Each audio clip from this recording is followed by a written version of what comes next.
मी बोरकर गुरुजी, विश्व ज्योतिषाचार्य, ब्रह्मांड ज्योतिष कार्यालय, मुक्काम पोस्ट रावेर, जिल्हा जळगाव, 425508 हा रावेरचा पिनकोड नंबर आहे. माझा मोबाईल नंबर आणि व्हॉट्सअप नंबर एकच आहे, 9850015558. यंत्रसिद्धी मागवण्यात आपल्याला असल्यास आपण एक पाकिट घ्यायचं आहे 6x11चं. त्याच्यावर 25 रुपयाचे तिकीट लावायचे. त्याच्यावर मी सांगितलेला पत्ता लिहायचा आहे. माझा पत्ता लिहू नका. आणि ते पाकिट दुसऱ्या पाकिटात घालून स्पीड पोस्टाने माझ्याकडे पाठवून द्या. आमचा स्वतंत्र विभाग आहे, ते यंत्रसिद्धी पाठवून आम्ही देतो. पण पुष्कळदा असं होत आहे की यंत्रसिद्धी का मिळत नाही हे कुतूहल निर्माण झालेलं आहे. असो, आपण महिनाभर वाट पाहायची, नंतर आम्ही दुसरं आमच्या याच्याने पाठवून देऊ. त्याबाबत आपण 15-20 दिवसांनी माझ्याशी यंत्रसिद्धीबाबत व्हॉट्सअपवर टाकू नका, आपण प्रत्यक्ष बोला, मग आपण बघूया. आज 23 तारीख आहे, 23 एप्रिल 2026. पाऊण वाजलेला आहे. खऱ्या अर्थाने रात्री तारीख बदलते, नाहीतर आज बुधवार आहे, बुधवारची तारीख 22 असते, पण घड्याळामध्ये रात्री तारीख बदलते, म्हणून आजची तारीख 23 धरावी लागते. पण वार सूर्योदयाला बदलतो, म्हणून आज वार बुधवारच धरावा लागेल. परंतु 23 म्हटलं की गुरुवार येतो. एक गोंधळ असतो. आता तसं पाहिलं तर आपल्याला घड्याळामध्ये 24 वाजतात, पण ज्योतिषशास्त्राचं जे घड्याळ आहे ते 30 वाजेपर्यंतच असते. त्यांचं ज्योतिषशास्त्राचा घड्याळाचा नियम जो आहे शास्त्रवचन, आणि मग इथेच कॅम्प्युटर चुकते आणि गणितही अनेकांचं चुकते. गणित साधं सरळ सोपं नाही. गणिताचे शिक्षक असल्यावरही ज्योतिषशास्त्राचं गणित अनेकांना येत नाही. असो, आता पाऊण वाजलेलं आहे आणि आपण इतक्या रात्री मी तुम्हाला जागरण करायला लावतो आहे. मी तर आहेच, व्हिडिओ तर मला करायचाच आहे. कारण अनेकांचे फोन आले की तुम्ही व्यापारी भविष्य सांगितलं ते कन्या राशी होतं आणि पुढची राशी तुम्ही काल घेतली नाही, म्हणून त्यांच्यासाठी आज घेणं जरूर आहे. आजचा विषय वेगळा होता, डोनाल्ड ट्रम्पचा टाकणार होतो मी, परंतु व्यापाऱ्यांची मागणी असल्याकारणाने पुष्कळशे फोन आज आले. मी आतापर्यंत कार्यालयात कामकाज करत होतो. आता कामकाज करत असताना सारखे मोबाईल फोन आले, प्रत्यक्ष भेटी झाल्या. त्यामुळे काय झालं की मग मला आता अनिवार्य झालं की आता सकाळी उठायचं आणि पुन्हा मोबाईल करायचा, त्याच्या व्हिडिओ करायचा, आणि त्याच्या आत पुन्हा आणखी 2-4 मोबाईल, 10 मोबाईल आले तर पुन्हा ते असं गंमत असते. असं परंतु त्यांनी मोबाईल केला हे मला धन्यता वाटते, कारण त्याच्यामुळे मला प्रगती मिळते, ज्योतिषशास्त्रामध्ये उत्साह मिळतो, मानसिक शांतता पण मिळते की आपले व्हिडिओ बघता आहेत.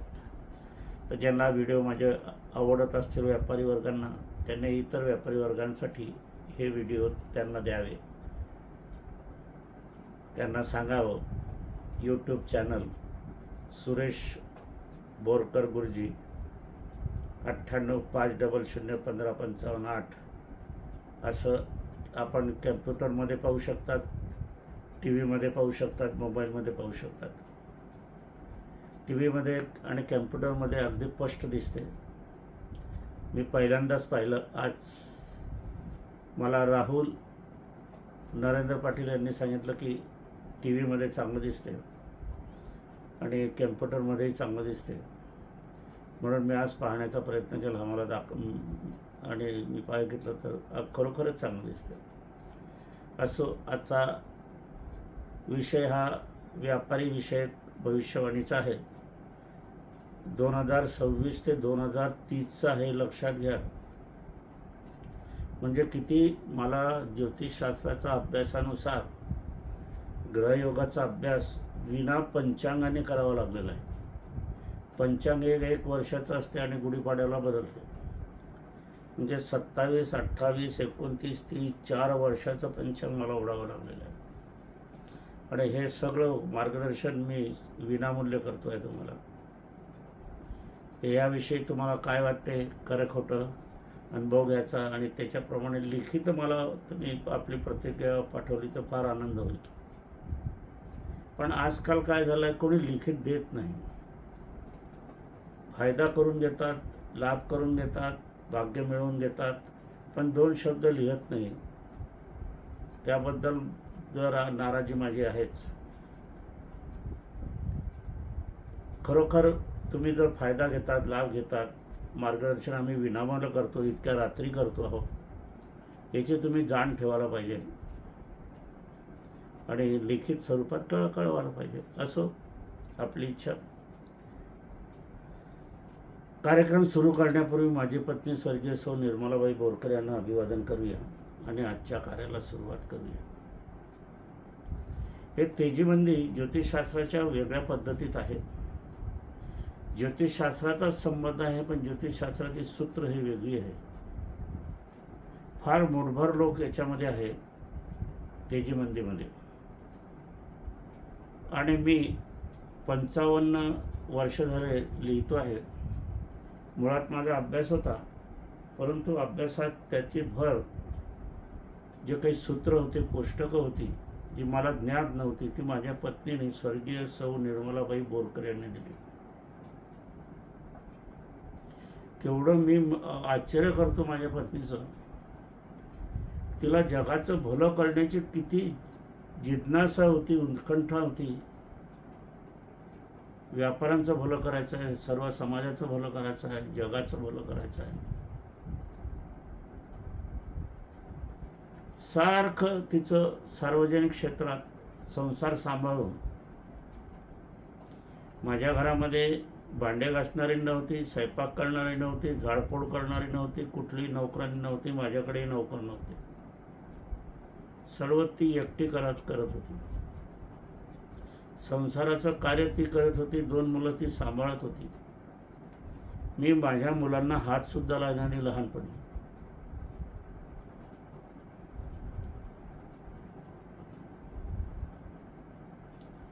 सर्व काही करत होते आणि एवढं करूनही मला अभ्यासात मदत करत होते. मी रात्री 2-2 वाजेपर्यंत 2:30 वाजेपर्यंत जागत होतो, कारण वर्तमानपत्राचं लिखाण लिहायचं होतं. तर ती झोपत नव्हती, माझ्यासमोर बसत होती आणि मला पाठपुरावा करत होती. आजकाल अशा स्त्रिया आहे कुठे, सुना पण आहे कुठे.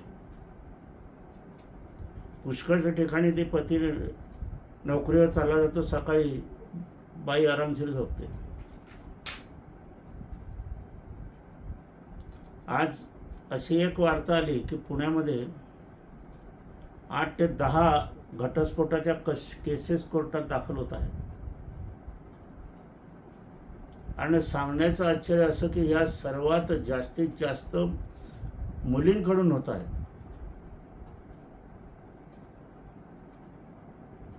आणि हे सांगितलं गेल्यावर मला त्यांनी सांगितलं, याच्याविषयी तुम्ही मार्गदर्शन करा. माझा विचारही होता, पण त्यांनी ती आठवण दिली, आत्ताच दिली थोड्या वेळापूर्वी. असो, पुण्याची माझी पत्नी स्वर्गीय सौ निर्मलाबाई बोरकर यांना अभिवादन करूया आणि आजच्या कार्याला सुरुवात करूया. तेजीबंदी याच्यात नाही आहे, भविष्यवाणी आहे. किती लाभ मिळेल, काय मिळेल आपण बघूया. मेष, वृषभ, मिथुन, कर्क, सिंह, कन्या या राशी झालेल्या आहेत. तुळा राशी राहिल्या आहेत 2026 ते 2030 पावतात. 1/1/2026 ते 31/5/2026. पुष्कळशे म्हणतील की आता जानेवारी गेला, फेब्रुवारी गेला, मार्च गेला, एप्रिलही जाता नाही, याचं भविष्य कसं काय. तुमचं म्हणणं अगदी बरोबर, मी मान्य करतो, मान्य करत नाही असं नाही. पण याच्याच्या पुढे काय आहे की 31/5/2026 म्हणजे मे महिना अजून घ्यायचा आहे. आणि एप्रिलचे दिवस घ्यायचे 23 दिवस झालेले आहे. 30चा महिना 7 दिवस राहिलेले आहे. याच्यामध्ये जे तुला राशीचे व्यापारी असतील, स्टॉक खरेदी विक्रीत लाभ होणार आहे त्यांनी करून घ्यावा. व्यापार क्षेत्रात भाग्योदय होणार आहे. खरोखरच भाग्योदय यामुळे होईल तुम्हाला. 1/6/2026 ते 30/10/2026 म्हणजे 1 जून 2026 ते 30 ऑक्टोबर 2026 या काळामध्ये जे तुला राशीचे व्यापारी असतील, वडिलांचे व्यवसाय करीत असाल तर आर्थिक लाभ मिळेल. पहा कसं ज्योतिषशास्त्र आहे. तुमचा स्वतःचा व्यवसाय असेल तर त्याला वेगळं भविष्य लागते. वाडवडिलांचा व्यवसाय तुम्ही चालवत असाल तर त्याला ज्योतिषशास्त्राचं वेगळं सूत्र असते. मग याच ठिकाणी जाणकार ज्योतिष आहे असं आपल्याला असावा लागतो. 31 ऑक्टोबर 2026 ते 23 जानेवारी 2027 व्यापार क्षेत्रातून आर्थिक लाभ आपल्याला मिळेल आणि नवीन ग्राहकी पण लाभणार आहे. आता नवीन ग्राहकी जेव्हा लाभते त्यावेळेला तुमचं दुकान उघडं राहिलं पाहिजे, शॉप उघडं राहिलं पाहिजे, माल उघडा राहिला पाहिजे, सेंटर उघडं राहिलं पाहिजे, ऑफिस उघडं राहिलं पाहिजे. काही वेळेला काय होते की गिरायकी कमी झाली किंवा पोळ्याचा दिवस असला, काही दिवाळीचे दिवस असले किंवा अक्षय तृतीया असला, दसऱ्याचा दिवस असला की हे बहुतांशी व्यापारी बंद ठेवतात. सकाळी येतात, 1 तास 2 तास चालू ठेवतात, नंतर मग गिरायकी नाही म्हणून बंद करतात. पण हे असं करू नका. पूर्ण वेळ द्या. दुसऱ्याचं दुकान बंद असलं तर ती गिरायकी तुम्हाला लाभते आणि एकदा लाभलेली गिरायकी पुन्हा जात नाही. नवीन गिरायक असते ती. म्हणून व्यापारी वर्गाने व्यवसाय स्थान कदापि बंद ठेवावं नाही. ज्या वेळेला माझ्या भावाचा विवाह झाला त्यावेळेला माझ्या वडिलांनी मला घरी ठेवलं होतं व्यवसायासाठी. बंद नाही करायचं म्हणून मी एकटा राहिलो होतो. ज्या वेळेला माझा विवाह झाला त्यावेळेला माझे मोठे बंधू घरी राहिले होते दुकान व्यवसायासाठी. आज तसं बघवत नाही. हा विषय वेगळा आहे. आपण पाहिलं 31/10/2026 ते 23/1/2027 व्यापार क्षेत्रातून अधिक लाभ आणि नवीन ग्राहक लाभतील. 24/1/2027 आणि 24 जून 2027 पावतात जसे नशीब तसा व्यापार पितृबोल अनमोल ठरतील. वडिलांचं सहाय्य घ्या. वडिलांना तिजोरीजवळ बसवा. वडिलांच्या हातातून पैशाची देवघेव करा आणि मग लाभ मिळवा आणि मला मात्र कळवा. 25 जून 2027 ते 25 नोव्हेंबर 2027 नवीन मोठी खरेदी कराल. व्यापार अधिक होईल आणि अधिक लाभ तुम्हाला आर्थिक होईल. 26 नोव्हेंबर 2027 ते 27 फेब्रुवारी 2028 कारण नसताना खर्च करावा लागेल आणि विविध कामातून विविध कार्यातून तुम्हाला काळजी लागेल. 28 फेब्रुवारी 2028 ते 23 जुलै 2028 आर्थिक बचत कराल. आर्थिक समस्या, कर्ज समस्या असतील त्या सुटतील थोड्याफार प्रमाणात किंवा पूर्णपणे. 24 जुलै 2028 ते 25/12 म्हणजे डिसेंबर 2028 आर्थिक व्यवहारात स्वतः करण्यामध्ये मानसिक चिंता लागेल. आपण आर्थिक व्यवहार स्वतः करावेत. नोकराच्या भरोशावर किंवा भरोशावर करा तर चिंता लागेल. काहीतरी फसवणूक होईल, काहीतरी डुबीत खातं होईल. लक्षात ठेवा. 26 डिसेंबर 2028 ते 28 मार्च 2029 आनंदी आनंदगडे असे उत्साही वातावरण तुमच्या व्यापार क्षेत्रात लाभणार आहे. छान गोष्ट आहे. 29 मार्च 2029 ते 23/8/2029 चिंता, काळजी, समस्यासह व्यापार करावा लागणार आहे. आता ह्या काही ना काही तर ऊन सावलीचे खेळ प्रत्येकाच्या जीवनात आयुष्यात येतात. पण घाबरून जाऊ नये. आपण शांततेने व्यवहार करावा. काही वादाचे प्रसंग असेल तर टाळण्याचा प्रयत्न करावा, नाहीतर ते मिटवून टाकावं. 24 ऑगस्ट 2029 ते 23/1/2030 मागील झालेली काही नुकसानी असेल तर ती भरून निघणार आहे आणि व्यापार उत्तम चालणार आहे. 24 जानेवारी 2030 ते 30/4/2030 म्हणजे 30 एप्रिल 2030 आर्थिक प्रगती होईल, व्यवहाराला गतिमानता लाभेल. 1 मे 2030 ते 21 सप्टेंबर 2030 व्यापार संथपणे चालला तरी व्यापारात नफा येईल, आर्थिक बजेट बरोबर राहील. 22/9/2030 ते 31 डिसेंबर 2030 हाती पैसा खेळता राहील. आपण काही केलेले स्टॉक असतील तर त्या स्टॉकमध्ये तुम्हाला लाभ मिळणार आहे. आता त्याच्यानंतर आता वृश्चिक राशी येते. आपण बघितली तुला राशी 7 नंबरची 8 नंबरची वृश्चिक राशी. वृश्चिक राशीचा स्वामी हा मंगळ असतो. 1/1/2026 ते 31/5/2026 शारीरिक व्यथा, टेन्शन, आर्थिक व्यवहार स्वतः करावे. याच्यामध्ये घरातलेच लोक तुम्हाला आर्थिक टेन्शन देणार आहे, मानसिक टेन्शन, याच्यापासून सावध राहावं. आता घरातले लोक देणार असले तर काही वेळेला काय असते, अरेतुरी करू नका, दुर्लक्ष करावं आणि आपला व्यवसाय चालू ठेवावे, व्यापारी व्यवसाय नाही. कारण घरातलं टेन्शन आपण व्यवसायाच्या ठिकाणी आणलं तर विनाकारण मानसिक टेन्शन होते, व्यापार कमी होतो आणि कुठला संताप कुठा काढला जातो. तसं करू नये. आपल्या ग्राहकाला पहिले महत्त्व द्यायचं. आणि याच्यातही एक सांगतो की आईवडिलांना समाचार घेऊनच आपण कार्य करायचं. घरातून निघताना आईवडिलांना नमस्कार करून की मी व्यवसायाच्या ठिकाणी जातो आहे, मी जळगावला जातो आहे, मी मुंबईला जातो आहे. हे जे व्यवसायाचे व्यापारी जे असतील, तरुण मुलं गिलं वगैरे, त्यांनी असं केलं तर त्याचा आशीर्वाद निश्चितच लाभतो. याचं अभ्यासाअंती आपण एक वेगळा व्हिडिओ जारी करणारच आहोत. 1 जून 2026 ते 30 ऑक्टोबर 2026 भाग्योदयाचा काळ आहे. मनाप्रमाणे सर्व काही घडणार आहे. 31 ऑक्टोबर 2026 ते 23 जानेवारी 2027 नशिबाने सर्व काही प्राप्त होईल.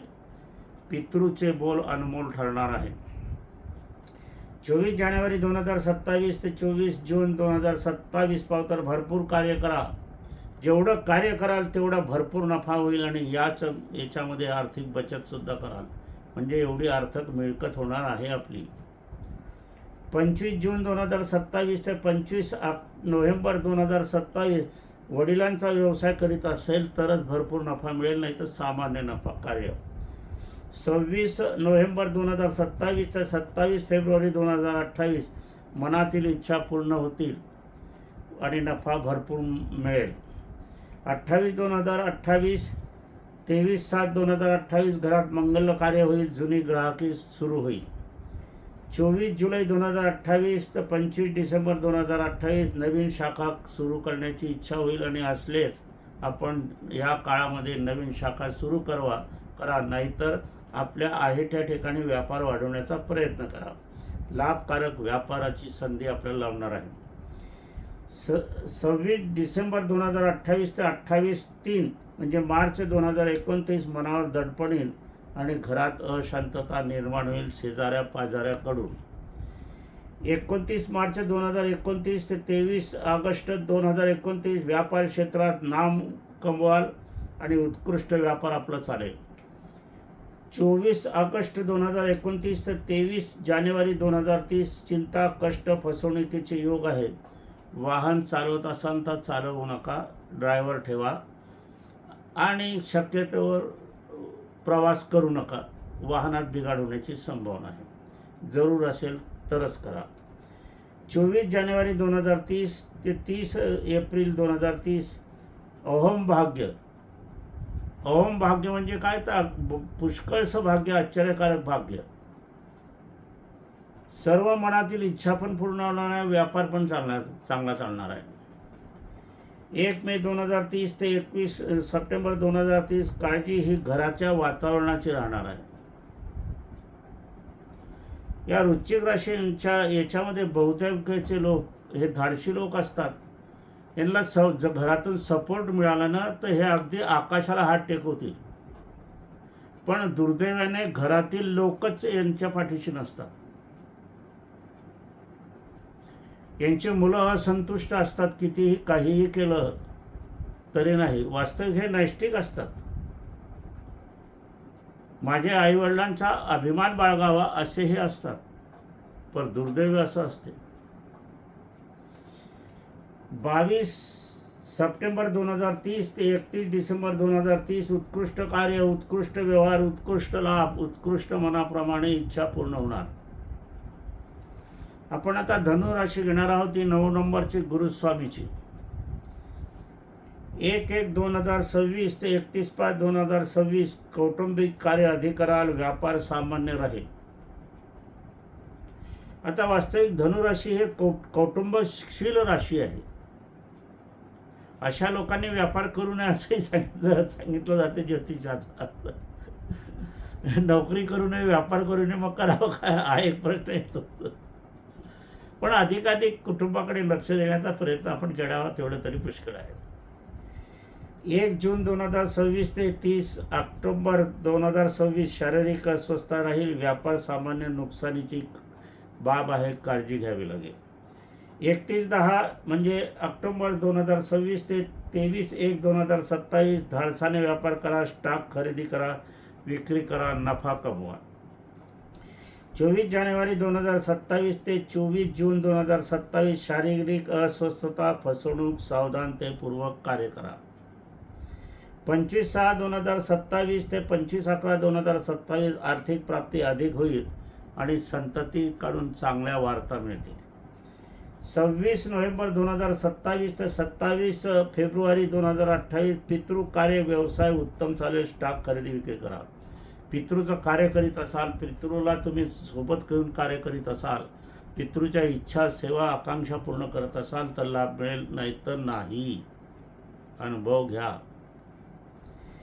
28 फेब्रुवारी 2028 ते 23 जुलै 2028 अविवाहितांचे विवाह होणार आहे. जे व्यापारी अविवाहित आहे त्यांचे संसारात मंगल कार्य होणार आहे, उत्तम व्यापार चालणार आहे. 24 जुलै 2028 ते 25 डिसेंबर 2028 पितृबळ अनमोल ठरतील. नवीन व्यवहारात लाभ, व्यापार उत्तम चालेल. वडिलांना विचारून कार्य करा. 26 डिसेंबर 2028 28 मार्च 2029 मंगल कार्य, नवीन संबंधातील व्यापार, उत्तम व्यापाराचा योग. 29 मार्च 2029 23/8/2029 नशिबाचा अनुभव घ्या. पितृ जागा असेल तर व्यापारात लाभ होईल. आता या धनुराशीचे लोक काय करतात, आईवडिलांना सोडून देतात. ज्यांनी दिलाय त्यांना सोडून देतात, त्यांच्यावर आरोप करतात, प्रत्यारोप करतात. आणि जे नाही लोक आहे, जे कधी छदाम दिली नाही आहे, ते ग्राहक नाही आहे, आणि ग्राहक झाले तर उधार उसनवारीचे ग्राहक आहे, अशांचे बोल ऐकतात. धनुराशी ही उत्तम राशी आहे, सात्विक विचाराची राशी आहे, पण इथे सात्विक विचार हरवतात. जिथे सात्विक विचार असायला लावायला पाहिजे तिथे सात्विक लावत नाही आणि दुसरीकडे लावतात. मग नशिबाचा भोग सुरू होतो. 24 ऑगस्ट 2029 ते 23 जानेवारी 2030 आर्थिक समस्या दूर होतील, आर्थिक संपन्नता लाभेल. काही कर्ज समस्या असतील तर त्या सुटतील. 24 जानेवारी 2030 ते 30/4 म्हणजे एप्रिल 2030 शारीरिक अस्वस्थता, चिंता, फसवणुकीचे योग आहे. 1 मे 2030 ते 21 सप्टेंबर 2030 व्यापारात वाढ होईल, नफ्याचे प्रमाण होईल, आर्थिक लाभ मिळेल. 25 सप्टेंबर 2030 ते 1 डिसेंबर 2030 जरा सावधानपूर्वक व्यवहार करावा, फसवणुकीचे योग आहेत. याच्यामध्ये असं आहे की जे सांसारिक आहे हे सात्विक विचार असल्यावर व्यसनाधिकाराकडे वळणारे लोक आहे किंवा व्यसनाधीशांना झाकून ठेवणारे लोक आहेत. मग यांचं पुढचं भवितव्य प्रश्नचिन्ह झाल्याशिवाय राहत नाही.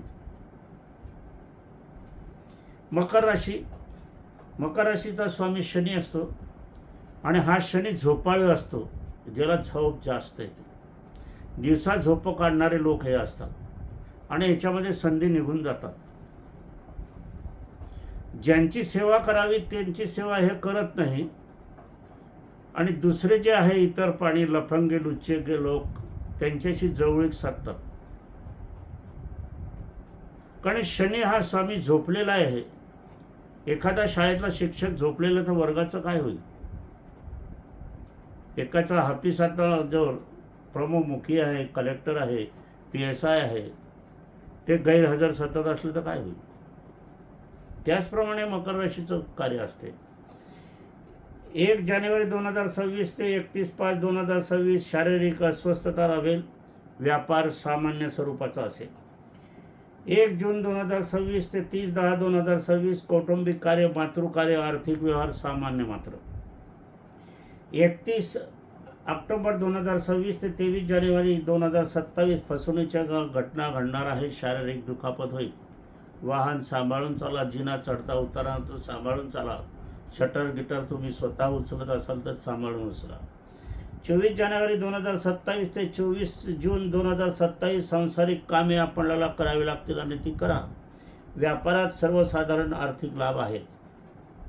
25 जून 2027 ते 25 ऑक्टोबर 2027 नोव्हेंबर पावतर मानसिक टेन्शन, व्यापाराची काळजी, समस्या युक्त. 26 नोव्हेंबर 2027 ते 27 फेब्रुवारी 2028 जुने नवीन स्टॉक काढा, इतर व्यापार क्षेत्रातून आपल्याला लाभ मिळेल. 28 फेब्रुवारी 2028 ते 23/7/2028 म्हणजे जुलै, कायदा पाळून कार्य करावे, आर्थिक हानीचे योग आहेत. 24 जुलै 2028 ते 25/12/2028 मागील नुकसानी भरून निघेल, व्यापार उत्तम चालेल, दिवसा झोपू नका. 26/12/2028 ते 28 मार्च 2029 पितृबोल अनमोल ठरतील, उत्तम व्यापार, आर्थिक उत्पन्नात वाढ होईल. 29 मार्च 2029 ते 23 ऑगस्ट 2029 नवीन खरेदी, अविवाहितांचे विवाह, व्यापारात वाढ. 24 ऑगस्ट 2029 ते 23 जानेवारी 2030 वडिलांची जागा, वडिलांचा व्यापार असेल तर लक्ष्मीची बरसात होईल. पहा, वडिलांचा वारसा कसा असतो, वडिलांचा आशीर्वाद कसा असतो याच्यातून आपल्याला कळते. आई वडील हे दैवत असल्यावर हे इतरांच्या महाराजांची पूजा करतात, इतरांच्या बैठकामध्ये वेळ घालवतात आणि आईवडिलासोबत झोपत नाही किंवा आईवडिलासोबत कोणी 2 मिनटं घालवत नाही. आणि आई वडील सर्ववासी झाल्यावर मग याला उमस पडते. ज्यांनी प्रत्यक्ष तुमच्या जीवनामध्ये मदत केलेली आहे, आर्थिक व्यवहार केलेला आहे, तुम्हाला उभं केलेलं आहे, प्लॅटफॉर्मची जागा दिलेली आहे व्यापार क्षेत्रात, त्यांना तुम्ही विसरता.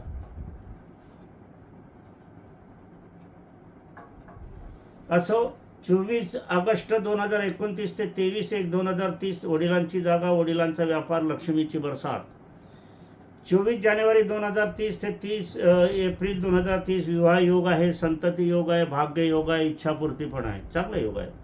1 मे 2030 ते 21/9/2030 नशिबाप्रमाणे कार्य, इतरांचे सहाय्य प्राप्त होईल. प्रेम विवाह असेल तर अगदी 100% फसाल. लिहून घ्या. 22 सप्टेंबर 2030 ते 31 डिसेंबर 2030 मंगल कार्यात राहाल आणि तीर्थाटन, आर्थिक लाभ होईल. आपण मकर राशीचं भविष्य बघितलं, व्यापार लोकांचं. आता कुंभ राशीचे व्यक्ती जे व्यापारी आहेत त्यांचं बघणार आहोत. 1/1/2026 ते 31/5/2026 वर्षाची सुरुवात, लक्ष्मीची बरसात, उत्तम आर्थिक लाभ. वा रे वा. 1 जुलै 2026 ते 30 ऑक्टोबर 2026 शारीरिक अस्वस्थता राहील, व्यापार उत्तम राहील. 31/10/2026 म्हणजे ऑक्टोबर आणि 23 जानेवारी 2027 अविवाहित असाल तर स्थळे येतील, पितृ कार्य कराल तर उत्तम व्यापार चालेल. फार मोठा गहन प्रश्न आहे. कुंभ राशीच्या व्यक्ती काय करतात की स्वतः धाडसी विचार असल्या कारणाने हे मातृपितृला बाजूला करतात, स्वतःच गाडी चालवतात. व्यापाराची म्हणा, व्यवहाराची म्हणा, सामाजिकतेची म्हणा, मुलांची लग्नाची म्हणा, संसारात लक्ष देत नाही. मग यांचे मुलं मुली जे असताना ते बहुतेक प्रेमविवाहाला बळी पडणारे असतात आणि त्याच्यातच फसगत होण्याचे योग असतात. आता विवाहाचे योग साधारणतः आपल्याला या 5 वर्षात जास्त अधिक दिसत आहेत आणि या वर्षी जास्त आहे.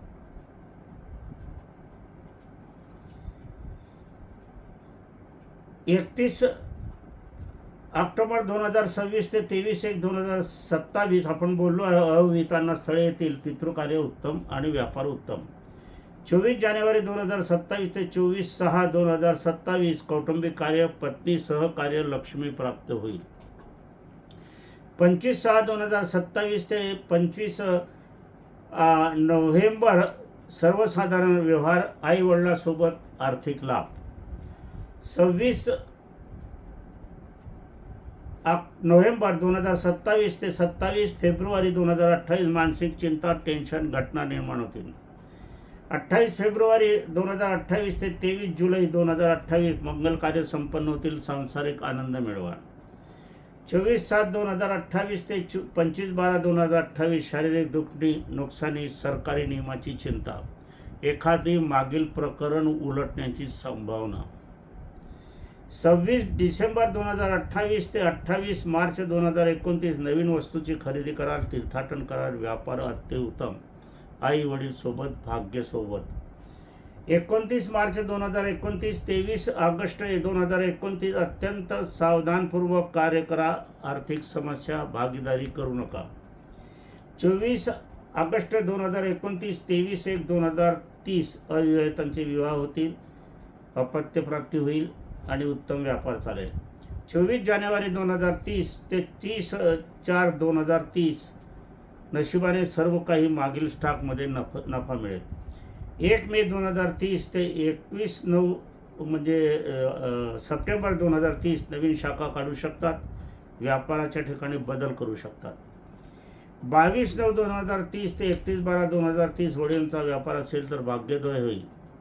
वडील स्वर्गवासी झाले असतील तर फोटो तरी लावा. आई स्वर्गवासी झाले असेल तर फोटो तरी लावा. पूजन करा, नमस्कार करा, हार गुलदस्ते लावा, तरच तुम्हाला उत्तम व्यापार चालेल. आता शेवटची राशी मीन राशी आहे. मीन राशीनंतर पुढच्या राशी नसतातच. ज्योतिषशास्त्राने 12 राशी ठरवलेल्या आहेत. आपण मागच्या कार्यक्रमामध्ये मेष, वृषभ, मिथुन, कर्क, सिंह, कन्या ह्या बघितल्या. आता आपण या बघतो आहोत. तर मीन राशीचं 1 जानेवारी 2026 ते 31 मे 2026 कुटुंब कार्य, नवीन खरेदी, उत्तम तऱ्हेचा व्यापार. 1 जून 2026 ते 30/10/2026 अति उत्तम व्यापार, खरेदी विक्रीतून अधिक नफा. तीर्थाटन करत असाल तर आई वडील सोबत असतील तर तुम्हाला पुण्याचा लाभ, नाही तर लाभ मिळेल. ते तीर्थाटन योग्य होणार नाही, त्याच्यातून तुम्हाला पुण्याचा लाभ कदापिही मिळणार नाही, लिहून ठेवा. 31 ऑक्टोबर 2026 ते 23 जानेवारी 2027 शारीरिक व्यथा होईल, त्यामुळे मानसिक चिंता, काळजी, मध्यम व्यापार चालेल, तुम्ही आई वडिलांना नेलं नाही तर. 24 जानेवारी 2027 24 जून 2027 स्टॉक खरेदी विक्रीतून अधिक नफा होईल, उत्तम व्यापार चालेल. 25 जून 2027 ते 25 ऑक्टोबर नोव्हेंबर 2027 शत्रूची नजर आपल्यावर आहे, आर्थिक व्यवहार सांभाळून करा. शेजारी पाजाऱ्यापासून, काही नातेवाईकाच्या संबंधातून, काही मित्रपरिवारातून काहीतरी अनुभव घेऊन शिका. अजूनही चुकीच्या मार्गावर आहात, याच्यातून ग्रहयोग सांगताय आम्हाला. आमची तर काही ओळखही नाही आहे. 25 जून 2027 ते 25 नोव्हेंबर 2027 शत्रूची नजर राहील, आर्थिक व्यवहार सांभाळून करा. 26 नोव्हेंबर 2027 ते 27 फेब्रुवारी 2028 नवीन कार्य, व्यापार क्षेत्र कराल, कुटुंब कार्य कराल. 28 फेब्रुवारी 2028 ते 23 जुलै 2028 व्यवहारात उधारी, व्यसनवारी टाळावी, रोख व्यवहार करावे. 24 जुलै 2028 ते 25 डिसेंबर 2028 घरात मंगल कार्य कराल, व्यापार कार्य व्यवस्थित राहील. मंगल कार्य केलं म्हणजे पुण्याचा लाभ मिळतो असं तुमची समजूत असेल तर ती अत्यंत चुकीची आहे.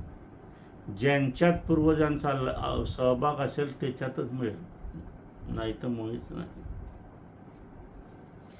24 जुलै 2028 ते 25 डिसेंबर 2028 घरात मंगल कार्य, व्यापार कार्य उत्तम राहील. 26 डिसेंबर 2028 ते 28 मार्च 2029 आर्थिक नुकसानी आणि चोरीच्या घटना होण्याची संभावना आहे, वस्तू हरवण्याची संभावना आहे, काही उधार उसनवारी बुडीत होण्याची संभावना आहे, तरी सावध राहावे. 29 मार्च 2029 ते 23 ऑगस्ट 2029 व्यापार मध्यम पण लाभ चांगलाच राहील. नवीन कार्य कराल. 24 ऑगस्ट 2029 ते 30 जानेवारी 2030 शारीरिक अस्वस्थता राहील. भागीदारी असेल, कोणावर बसवत असाल, नौकर-चाकर असाल तर सध्या आपलं कल्याण करून जातील, ते लक्षात ठेवा. 24 जानेवारी 2030 ते 30 एप्रिल 2030 खरेदी विक्रीत वाढ. आर्थिक कार्य मनाप्रमाणे होईल. 1 मे 2030 ते 21 सप्टेंबर 2030 दवाखान्याच्या पायऱ्या चढाव्या लागतील. व्यापार चिंता राहील. आप्तस्वकीयांशी, खास करून आईवडिलांशी खोटं बोललं तर त्याचा भोग नशिबी आहेच. 22 सप्टेंबर 2030 ते 31/12/2030 म्हणजे डिसेंबर पूर्ण व्यापार यशस्वी होईल. आर्थिक लाभाचे प्रमाण वाढेल. सुरेश बाबूराव बोरकर हे माझं नाव आहे. वय 77-78चं आहेच. तब्येत उत्तम आहे. तुमच्या सदिच्छा इच्छाने काम करीत आहे आणि कामाची गती पण वाढते, पण गती पण कमी होते शारीरिक व्यथामुळे. वयाची मार ही शरीराला, आरोग्याला सर्व दूर पडते, पण अजून बुद्धी कायम आहे. बुद्धी तल्लख आहे, त्याबद्दल वाद नाही. पहाटे 4 वाजेला उठून आज मी सलग 3 वाजेपर्यंत कार्य केलं आणि 3 वाजेला थोडा आराम घेतला. आराम घेऊन म्हटलं 4 वाजेपासून तर पुन्हा आता पावतर आता 1:15 वाजता आहे, तोपर्यंत कार्य चालू आहे. आता 1:15-1:30च्या सुमारास मला मी आता हातपाय धुवेल, कपडे बदलावे लागतील आणि मग झोप पडल्यावर झोप लगेच येते असंही काही नाही. झोपेमध्ये सारखे विचार असतात, कारण मनाला आसरा देणारा, भावनेला साथ देणारी माझी पत्नी होती, ती नाही आहे. तेही दुःख सतत आहेच. पण तुमच्यामध्ये या व्हिडिओमध्ये किंवा वर्तमानपत्राच्या लेखातून किंवा तुमच्या आलेल्या कार्यातून काही जन्मपत्रिका करायच्या असतात, काही कोणाच्या ऑनलाईन असतात, व्हॉट्सअपवर कार्य चालू असते सतत. त्याच्या माध्यमातून आज जवळजवळ मोठ्या पत्रिका ज्या आहे विश्वकुंडलीच्या, त्या 5 पत्रिकेची लाईन मी लावली आज. प्राथमिक प्रत्येकाची 10-10 पानं, जवळजवळ 125-150 पानाचं पुस्तक आहे ती. दुसरी 75 पानाची आहे, तिसरी 20 पानाची, 10 पानाची, अशा वेगवेगळ्या आहे. पण माझी पत्रिका जी आहे ती प्रत्येक भावनाची आहे. म्हणजे जन्मोदय म्हणजे शरीर, स्वभावाची पत्रिकेवरून स्वभाव कळतो. विद्या शिक्षणाच्या पत्रिकेवरून आपण कोणती विद्या घ्यावी, शिक्षा घ्यावी ते कळते. त्याच्यानंतर नोकरी, व्यवसाय कोणता करावा, काय करावा, कुठे करावा, कसा करावा याच्याविषयी आपल्याला ज्ञान मिळते. विवाह कसा होईल, कुठे होईल, कुठल्या क्षेत्रात होईल, किती लांबीवर होईल, कोणत्या वयामध्ये अंतर किती असेल, जे स्थळ होईल त्याचा रंग कसा असेल, वर्ण कसा असेल, अफेअर आहे का, प्रेमयोग आहे का, अल्पायुषी योग आहे का, एखादा महाभयंकर आहे का. एक माझी पत्रिका आली होती, त्यांना मी सांगितलं होतं की तुम्ही गावाच्या बाहेर जाऊ नका. 6 व्यक्ती होत्या त्या, मुलं. गावाच्या बाहेर, मग म्हटलं जिल्ह्याच्या बाहेर तरी जाऊ नका. मग एवढं व्रत काही करा, उपासना आराधना. तर ते परदेशात गेले. परदेशात गेल्यावर या 6 भावंडामध्ये एकालाच मुलगा होता, बाकीच्यांना नाही नव्हतं. आणि तो इराण इराकच्या युद्धामध्ये संपला. तिथून ते आले, मुंबईला उतरले आणि माझ्याकडे गाडीने आले. फार रडत होते, इतक्या ओक्साबोक्षी रडत होते, मोठी माणसं असल्यावर. ते म्हणे, बाबा तुम्ही सांगितलं ते खरं झालं, आम्ही ऐकलं नाही, आम्ही उपासना केली नाही, कुंडली पण करून घेतली नाही. ते गेल्यावर त्याची जी पत्नी होती तिला गर्भाशयाचा त्रास होऊ लागला. गर्भाशयाची विकृती काढण्यासाठी तिची गर्भपिशवी पण बाहेर निघून गेली. पहा, शास्त्राच्या विरुद्ध वागलं, शास्त्र सोडून वागलं आपण, संस्कृती सोडून दिली आपण, तर कसं दुःख भोगावं लागते. अशा अनेक दुःख दर्दभरी कथा माझ्याजवळ आहेत, पाहिलेल्या आहेत. सांगून ऐकत नाही, विश्वास बसत नाही. आणि मग झाल्यावर माझं म्हणणं आहे की जखम ओला मलमपट्टी करण्यापेक्षा टाके घालण्याच्या अगोदर जखम होऊच नका देऊ ना. काळजी घेता येते आपल्याला. पावसाची सूचना असेल तर छत्री घेऊन बाहेर पडता येईल किंवा प्रवास रद्द करता येईल. आपलं आरोग्य बिघडण्याचे दिवस असले तर घरात बसता येईल. ज्योतिषशास्त्र हे मार्गदर्शन शास्त्र आहे, तुम्हाला वाचवण्याचं शास्त्र आहे. ज्योतिषशास्त्राला कुठेही पर्याय नाही जगामध्ये. या पृथ्वीच्या पलीकडे अजून दुसरी कुठे असेल तर तिथे पण नाही आहे असं माझं म्हणणं आहे. विज्ञानाच्या अगोदर आणि विज्ञानाच्या पुढे चालणारं हे ज्योतिषशास्त्र आहे. ज्यांना काहीही समजत नाही ते म्हणतात ज्योतिषशास्त्र म्हणजे काही. साहेब सांगतात, माझा विश्वास नाही. आणि बाई त्यांचीच पत्रिका घेऊन आमच्याकडे विचारायला येते, का हो साहेब अशा अशा करता काय करू. ती बिचारी माऊली व्रत वैकल्य करते. नास्तिकतेचं फॅट तर आता इतकं वाढायला लागलं आहे की पैसा संपत्ती मिळायला लागला आहे आणि त्याच्यामुळे क्रूरता वाढली आहे. या नास्तिकतेपायीच माझ्या बाईचा मृत्यू झालेला आहे मेडिकलच्या ह्याच्यात. मी जेव्हा पत्रिका सोडवण्याचा प्रयत्न केला त्यावेळेला वृषभ राशी होती आणि त्याची कन्या राशी नावाने. पण त्यांचेच गुरुजी माझ्याकडे आले, सहज बोलता बोलता विचारला, विषय काढला तर नाही हो म्हणे त्यांची तर वृषभ राशी. म्हणजे ज्योतिषशास्त्र हे शेवटी खरं आहे.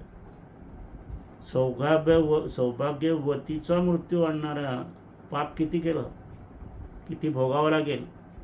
परंपरावाद आहे, हे चुकणार नाही. कारण कर्मगतीचा हिशोब हा होतोच, नक्की होतो. मी वाईट केलं तर माझ्यावर कर्मगतीचा होईल, मी काही सुटणार असा नाही. एक मध्ये गावाला गेलो होतो, त्या कंपनीमध्ये रक्त तपासणारे डॉक्टर आले होते आणि मी तिथे जाऊन गेलो, बोलवलं होतं म्हणून. ते म्हणे आता का गुरुजींचीच सुरुवात करा म्हणे रक्त घ्यायची.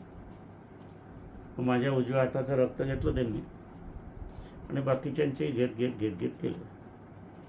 आता शेवटी झालं की ते म्हणे आम्हाला तुमच्या डाव्या हाताचंही घ्यायचं आहे. म्हटलं आता काय कोणास ठाऊक, सगळ्यांचं एका हाताचं घेतलं आणि माझ्या 2 हाताचं घेत आहे.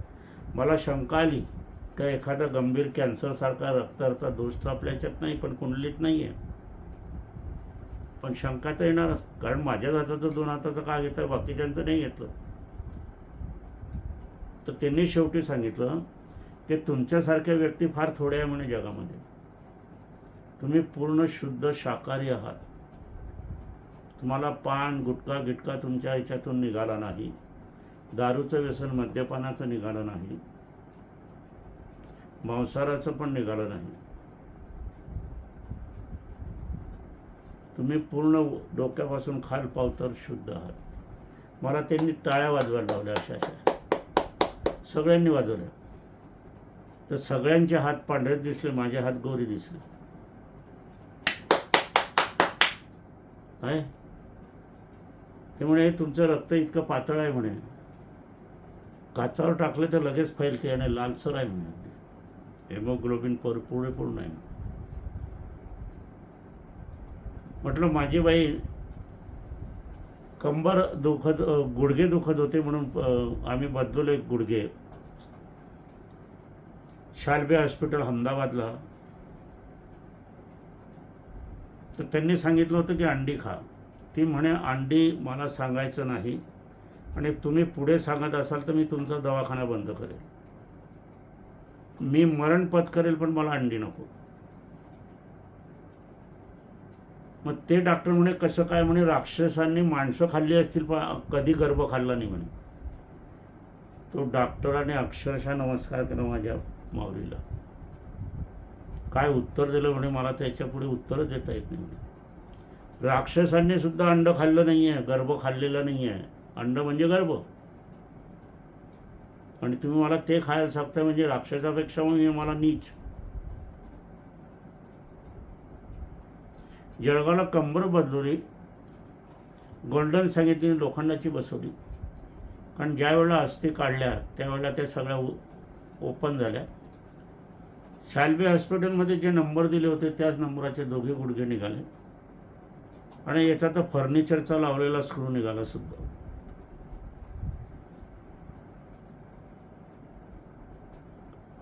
तो जळगावचा, आणि त्याच्यापेक्षा म्हणजे अहमदाबादपेक्षा पैसे जास्त गेले. पहा कसं असतात. परदेशामध्ये डिलेव्हरीच्या वेळेला आईवडिलांना सासू सासऱ्यांना उभं करतात ऑपरेशन थिएटरमध्ये. आपल्याकडे ती सोय काय नाही आहे कोणास ठाऊक. खाजगी दवाखान्यात सिजर होते आणि सरकारी दवाखान्यात नॉर्मल होते असं का? हा प्रश्न पडतो. माझी मोठी सूनबाई राजश्री नावाची 1 किलोमीटर पायी गेली. डॉक्टर म्हणे उभं आडवं झालेलं आहे. जळगाव सिजर काढणारे डॉक्टरही बोलून ठेवले होते.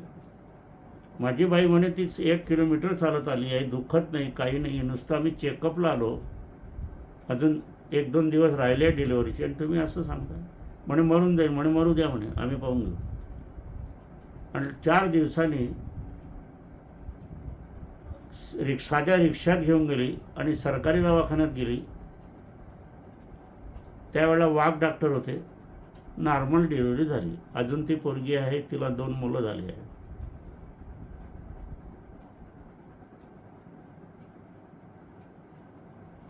माझ्या मोठ्या मुलाने पहिली मुलगीची कथा असताना दुसऱ्या वेळेला गर्भ थांबला तिला. आम्ही गावाला गेलो होतो. त्याने जळगावला एका डॉक्टरकडे घेऊन गेले आणि तो गर्भ त्यांनी तो पंक्चर केला म्हणे, सडलेला आहे म्हणे आणि मुलीचा आहे म्हणे, काढा आता. तर माझा मुलगा म्हणे आई वडील नाही कसं काढू. घरात आल्यावर बाथरूममध्ये ते बाळ पडलं. नखशिखांत मुलगा होता आणि सुंदर होता. आज तो 25 वर्षाचा असता. एका डॉक्टरांनी मित्रांनी तो गर्भ बाटलीत भरून ठेवला होता मला बघण्यासाठी स्पिरिटमध्ये. पहा, असो. आजच्या कार्याला इथेच विराम देऊया. मी विश्वज्योतिषाचार्य सुरेश बोरकर गुरुजी. यूट्यूब चॅनलवर आपण अवश्य बघावं. नेहमी विविध विषयावर, सामाजिक, सांस्कृतिक, राजकीय विषयावर. मी आज डोनाल्ड ट्रम्पचा विषय घेणार होतो, परंतु व्यापाऱ्यांचे फोन आले, मोबाईल आले. आता फोनचा उल्लेख फोन नाही आहे तरी बघू आपण फोन म्हणतोच. आणि म्हणून मी आता 1:30च्या पुढे कथा चालला आहे. तरी काय नाही, त्याच्यावर तुमचं मदत करणार, तुम्हाला मार्गदर्शन करणार मला आनंद होत असतो. त्याबद्दल अट नाही. सर्व व्यापारी वर्गात आणि इतरांनाही सुख लागो, समृद्धी लागो, मनातील त्यांच्या इच्छा पूर्ण व्हाव्या, मुलामुलींचे लग्न व्हावे, सुना याव्यात, चांगल्या तऱ्हेने राहावं, आयुष्यमान व्हा, धनसंपन्न व्हावा, प्रगती व्यापारात करावं, हा माझ्याकडनं आशीर्वाद आहेच. आणि हे कार्य माझी पत्नीचं आहे, तिचंच हे सूत्र आहे. त्यामुळे स्वर्गातून तिचेही आशीर्वाद तुम्हाला मिळणारच आहे. असो, आजच्या कार्याला इथेच विराम देऊया. कोणाला यंत्रसिद्धी मागवायची असेल त्यांनी संपर्क साधावा. आणि तेजीमंदी आम्ही सांगण्याचा प्रयत्न करतोच. ज्यांना पुढच्या महिन्याची तेजीमंदी हवी असेल त्यांनी आमच्या 9850051555 या मोबाईल नंबरवर संपर्क साधा. मीच बोलतो, तो माझ्या हातात असतो. कारण माझा मोबाईल येतात दुसरीकडे घेणारं कोणी व्यक्ती नाही आहे. त्यामुळे मी प्रत्यक्ष घेत असतो आणि संपर्क साधून आम्ही थोडासा अभ्यास करून मग तुम्हाला 1 महिन्याभराची 2 महिन्याभराची आम्ही तेजीमंदी देत असतो. ज्यांना हवी असेल त्यांनी संपर्क साधावा. पुनश्च माझी पत्नी स्वर्गीय सौ निर्मलाबाई बोरकर यांना अभिवादन करूया. आणि आजच्या कार्यक्रमाला विराम देऊया. पुढच्या व्हिडिओत आपण भेटूया.